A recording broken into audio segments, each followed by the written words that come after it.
Hi மக்களே, இந்தமாரி இது இந்த நெத்திலி மீனை தான். ஸோ நெத்திலி கருவாடு நம்ம வந்து இப்படி ஆஞ்சி நான் கழுவி எடுத்துக்கிட்டேன். ஏன்னா அதில் வந்து அந்த தலை அதெல்லாம் எடுக்கணும்ல. ஸோ அதனால் நான் கழுவி ஆஞ்சி எடுத்துக்கிட்டேன். அப்படியே வந்து இப்போ நம்ம வந்து நெத்திலி சம்பால் வந்து செய்ய போகிறோம். சம்பால் வந்து நான் மிளகாத்தூள் யூஸ் பண்ணி தான் செய்ய போகிறேன். ஸோ மிளகாத்தூள் யூஸ் பண்ணி தான் செய்ய போகிறேன். எப்பயும் சில பேர் வந்து அரைச்சி யூஸ் பண்ணுவாங்க. ஸோ நான் வந்து டக்குனு யூஸ் பண்ணுவேன்.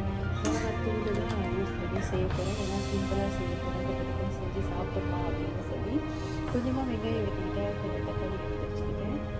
சட்டியில் ஒரு எண்ணெயை ஊற்றி இந்த நெத்திலியை வந்து ஃப்ரை பண்ணி எடுத்துக்கலாம். அனல் பார்த்துக்கோங்க. ஏன்னா அனல் ரொம்ப கூட இருந்துச்சுன்னா இது வந்து தெரியும். ஸோ அனல் பார்த்துக்கோங்க.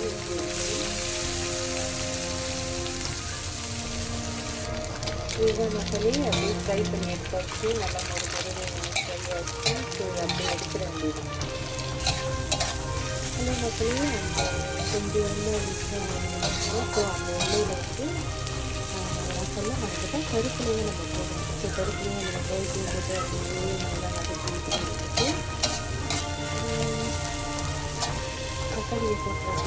இது வந்து ஒரு பெரிய தக்காளி. ஸோ இந்த வாட்டி வீட்டில் தக்காளியெல்லாம் பெருசு பெருசாக வாங்கிட்டு வந்ததுனால வேறு வழி இல்லாமல் இவ்வளோ பெரிய தக்காளி அப்படியே போட்டுருக்கேன்.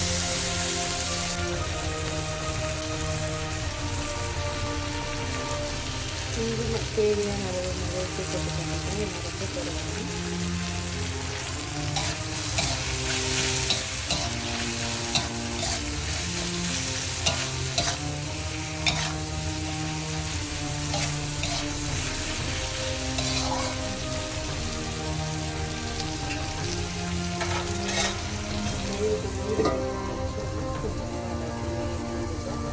இது வந்து அப்படியே நல்லா குழஞ்சி வந்துடுச்சு.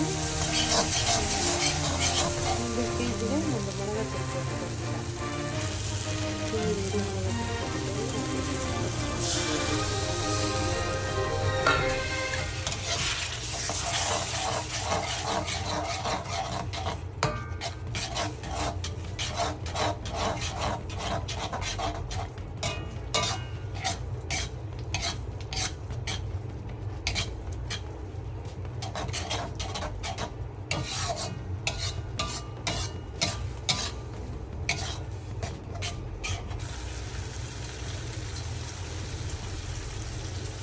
இந்த ஸ்டேஜில் அந்த நம்ம ஃப்ரை பண்ணி வச்சோங்க. ஸோ அதை வந்து அப்படியே போட்டு அப்படியே கிண்ட வேண்டியது.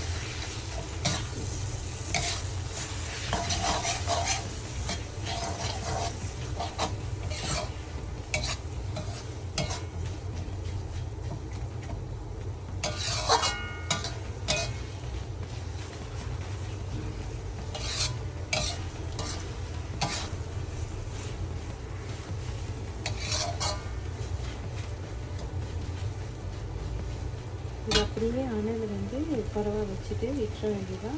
எண்ணெய் பிரிஞ்சு வரும். ஸோ அந்த எண்ணெய் பிரிஞ்சு வந்தாலே அப்புறம் அதை எடுக்கிற வேண்டியதான். அவ்வளோதாங்க. அப்படியே எண்ணெய் பிரிஞ்சு வந்தாலே அந்த சம்பால் வந்து எடுக்கிற வேண்டியதான். ஸோ இப்படி தான் இருக்கும். இதை கீரைக்கறி, ரசம், சாம்பார் அது கூடலாம் சாப்பிட்டா வேறு லெவல் டேஸ்ட்டாக இருக்கும். ட்ரை பண்ணி பாருங்கள். உப்பு பத்தாதவங்க உப்பு வேணா போட்டுக்கோங்க. நான் வந்து உப்பு கம்மியாக தான் சாப்பிட்ற டைப்னால ஸோ எனக்கு தகுந்த மாதிரி உப்பு தான் போட்டிருக்கேன். வீட்டில் சீக்கிரம் டக்குன்னு ஒரு சாப்பாடு செய்யணும்னா ஸோ இந்த சாப்பாடை நீங்கள் செஞ்சு சாப்பிடலாம்.